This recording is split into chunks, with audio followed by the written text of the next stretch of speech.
I think the first thing I started was this little thing called Kindermusik, which was basically just sort of banging on things, I think. Neither of my parents are musical at all, but my mother, for some reason, decided that I should start music when I was young. There's, videotapes of me when I'm little playing one note and then just kind of listening to it and saying, "Mom, did you hear that?" And so that was kind of an early love with the sound of the cello. I wanted to play violin, but my parents didn't want me to. But I was so obnoxious. It was really annoying. So at one point, it's okay. We'll make you play the violin. But after a week, I wanted to quit.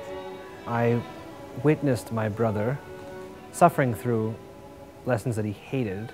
Just his teacher turning red and my brother turning red. And yet as soon as they left the room, I couldn't wait until everyone was gone so that I could open the case and stare at the instrument. Ooh, that's a tough one. Maybe I would play jazz piano, but I would have to work really hard. I would like to play maybe trumpet or trombone. Maybe to learn how to play the organ. I mean, this is if I could be really good at it. I might actually choose to be a very, very fine conductor. To be, masterfully in control of an entire group of musicians. Piano.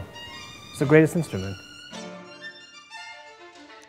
I'd probably want to meet Beethoven. I would love to meet Bela Bartok. Probably Brahms. But I would love to have met Fauré, actually. Play for him, listen to him. Why did you destroy so much incredible music? And could you please rethink that? Well, I would like to ask him questions about how he finds his harmonies.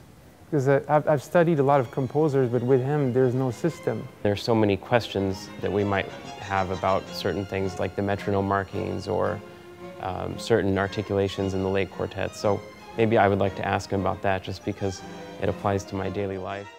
The aspect of communication and explore music with other people in all these different ways, either playing to an audience or playing with your colleagues or speaking with students. Just to be creative.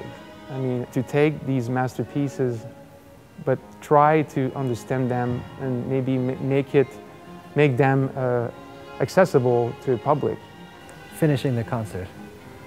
Concerts are very difficult, very stressful. The truth is we don't always play our best in concert, but we try every time.